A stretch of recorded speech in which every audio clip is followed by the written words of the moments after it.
Hello everyone, and welcome to this Geek and Dorks review that looks a lot like a brain scratch. Sorry, I'm getting the new office together. I don't quite have my different shooting locations set up, so this Geek and Dorks review is coming to you from the brain scratch table. The new brain scratch table, that is.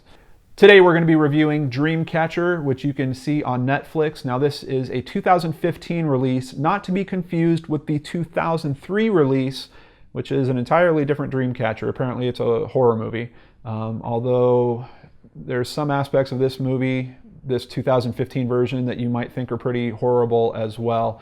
Let's take a look at the summary. I'm going to jump to a new website that I haven't used before called netflixreleases.com. I like how they pull all the information together here. They have the IMDb rating here as well as the Netflix rating. They include the trailer, however, for some reason they have it linked to the wrong DreamCatcher. They have that one from 2003, but let's check out the summary. For 25 years, Brenda Myers-Powell called herself Breezy, and she dominated her world, or that's what she thought. It was a world that had turned her into a teenage, drug-addicted prostitute. After a violent encounter with a John, Brenda woke up in the hospital and decided to change her life. Today she is a beacon of hope and a pillar of strength for hundreds of women and girls as young as 14 who want to change their own lives. DreamCatcher explores the cycle of neglect, violence, and exploitation, which each year leaves thousands upon thousands of girls and women feeling that prostitution is their only option to survive. By following the very charming, charismatic, and truly empathic Brenda, we enter the lives of young women and see in verite footage their realities from their points of view. While the world may overlook these women and men, thankfully Brenda has not, providing an unflinching expose which contrasts seeming hopelessness against the difference that one person can make in the lives of many. Wow. Very well written, and it really nails the point of this movie. This movie is a bit hard to watch because it's dealing with a subject that many of us, I think all of us, have some feelings of: prostitution. Some of us support it, some of us are against it. But this is looking at some of the darkest, ugliest sides of prostitution. This really called out to a good point, and Brenda talks about this as well. These women are trying to survive, and they have found that this is the only way in many cases that they can do that. As she digs into the backstory of several of these women, you come to find out that they have been abused for most of their lives in many cases. And it's really, really tragic. What is special about this documentary is indeed Brenda. I mean, you are watching a woman that is a force of nature in terms of trying to bring hope and good back to this situation. Can you imagine driving around in a van in the middle of the night around areas where prostitutes are known to be so that you could hand out condoms to them and offer them a shoulder to cry on?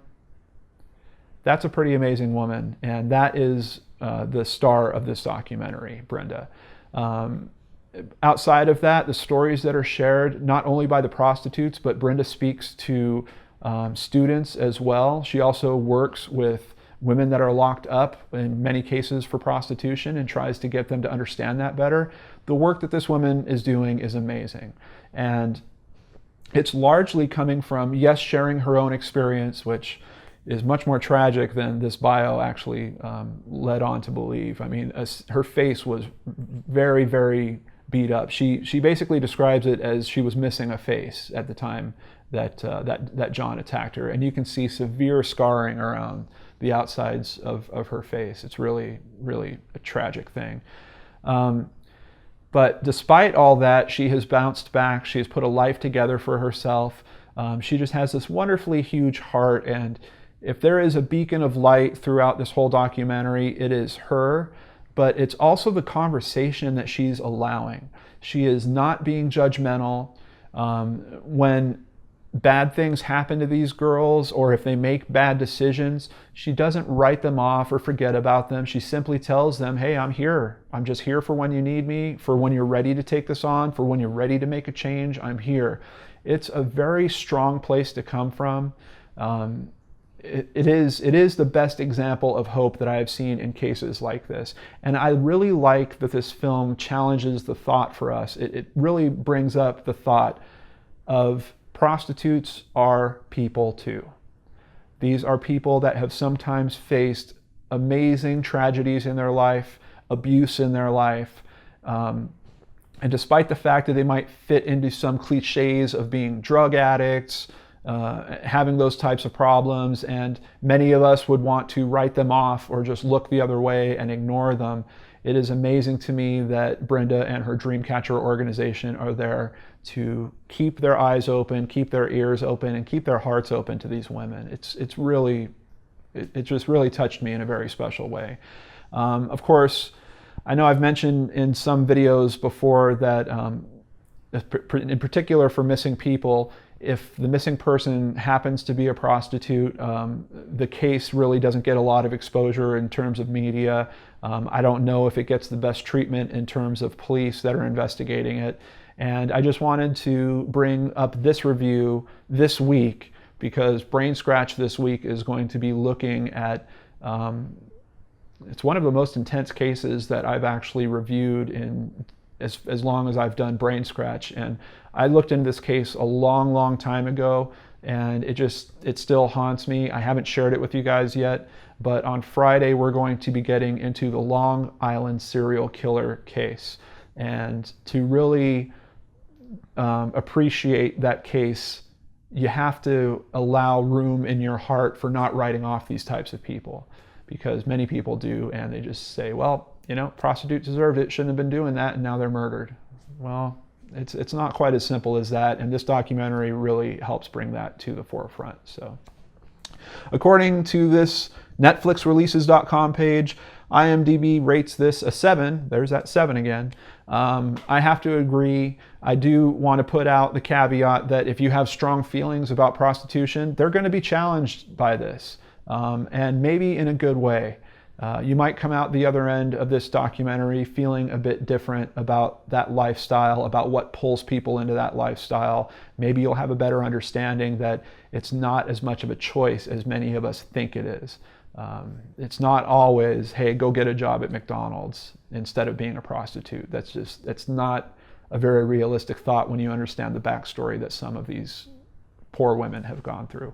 And not just women, there is some very cool segments where a former pimp is also sharing his information, which was really strong, particularly with the young girls in high school, because it's really giving them some insight into what type of boss they would have if they got into that profession. And boy, he was not a nice guy when he was in that profession, and he's very clear about that. But both him and Brenda, I just admire their strength for being so open and honest about their previous experience and using that to try to make some change for these other girls and give them, if nothing else, give them a glimpse of hope and give them maybe some steps that they can take towards getting out of that life and putting a good life together for themselves. Because don't all of us deserve a chance at that? Anyway, I hope you will check out DreamCatcher. I'm not sure if it's available anywhere except for Netflix, and it is definitely on Netflix US, but I'm not sure worldwide. So if any of you bump into issues finding it, or if you find it in other places, please add that in the comments below for other viewers so they can also check it out. Thank you so much for joining me on this edition of Geek and Dorks Reviews from the Brain Scratch desk. I will catch you on the next show on the Geek and Dorks channel. Have a great day.